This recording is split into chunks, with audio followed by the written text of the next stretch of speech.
Dalam Jumat itu 7 orang mengadakan pengobatan spiritual ya. Pengobatan spiritual 7 orang dan tenggelam 3 orang. Jumat 14 Juli 2023, Danau Kuari, Cigudeg, Kabupaten Bogor, Jawa Barat, ramai diserbu warga yang ingin melihat proses evakuasi korban tenggelam. Setelah proses pencarian selama 7 jam, tim gabungan dari Basarnas, BPBD, serta tim rescue damkar Kabupaten Bogor akhirnya menemukan ketiga korban di kedalaman 5 meter. Korban pertama ditemukan adalah DP, berusia 20 tahun.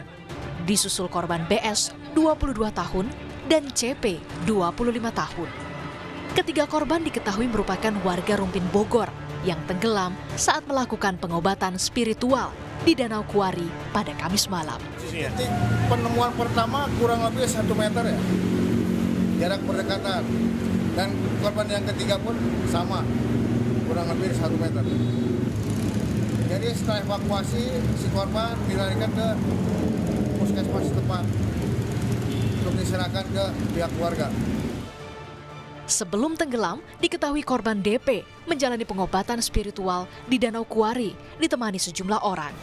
Namun, saat tengah menjalani pengobatan, korban DP mengamuk hingga diduga terpeleset. Melihat korban DP tenggelam, korban BS dan CP pun berusaha menolong. Namun naas, ketiganya justru tenggelam.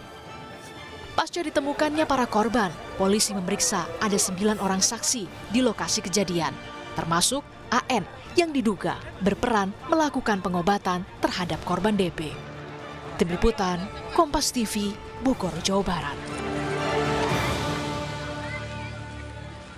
Lebih lengkap soal kasus 3 korban tewas tenggelam di Danau Kuari, Kabupaten Bogor diduga saat jalani pengobatan, kita tanyakan kepada Kasat Reskrim Polres Bogor, AKP Yohanes Redoi. Pak Yohanes, selamat petang. Terima kasih sudah bersama kami. Selamat petang, Mbak. Ya, jadi kami ingin konfirmasi dulu Pak, benar bahwa guru spiritual atas nama AN ini sudah ditetapkan sebagai tersangka ya Pak? Apa perannya Pak? Ya, benar bahwa kami, pihak penyidik Satreskrim Polres Bogor telah menetapkan saudara AN, umur 51 tahun, sebagai tersangka atas dugaan tindak pidana karena kelalaian menyebabkan meninggal dunia. Demikian, Mbak. Oke, jadi dia dijerat dengan pasal berapa Pak? Pasal apa? 359 Kitab Undang-Undang Hukum Pidana. Oke, itu ancamannya seperti apa Pak?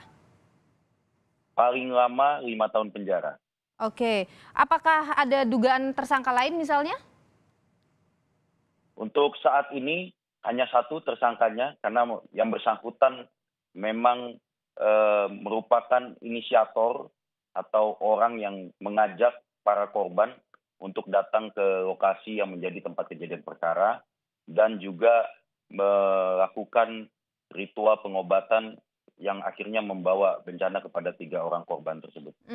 Pak, kalau informasi sementara yang didapat dari hasil penyidikan ini, apa yang terjadi saat itu Pak? Baik, berdasarkan pemeriksaan saksi-saksi bahwa saat itu saudara DV yang menjadi salah satu korban umur 20 tahun itu bersama dengan keluarganya dibawa oleh tersangka AN ke Danau Kuari di wilayah Cigudeg untuk melakukan pengobatan terkait penyakitnya yang diduga mengalami gangguan jiwa. Oke. Pada saat di tepi danau, yang bersangkutan kemudian terpleset dan 2 orang di antara 7 orang yang ada di lokasi berusaha untuk menolong DV, namun 2 orang tersebut malah ikut tertarik dan alhasil 3 orang yaitu DV dan 2 orang lainnya itu mati tenggelam. Besok harinya baru ditemukan oleh tim evakuasi, Mbak. Oke, jadi penyebabnya terpleset begitu ya Pak ya? Awal sampai Iya. mereka tenggelam? Ya, karena tadi awalnya di tepi kolam, terus kemudian oleh tersangka AN pelan-pelan diperintahkan untuk mulai masuk ke tepi danau, pada akhirnya terpleset sampai akhirnya masuk ke tengah danau. Baik, itulah yang kemudian disebut tadi oleh Anda ada kelalaian di situ, begitu ya Pak Yohanes? Betul sekali. Baik, Iya, betul sekali. Dan itu pada malam hari, Mbak. Oke, dilakukan pada malam Jadi hari. keadaannya gelap. Iya, betul. Baik, baik. AKP Yohanes Redoi, Kasat Reskrim Polres Bogor, terima kasih atas informasi Anda petang hari ini. Sehat selalu, Pak.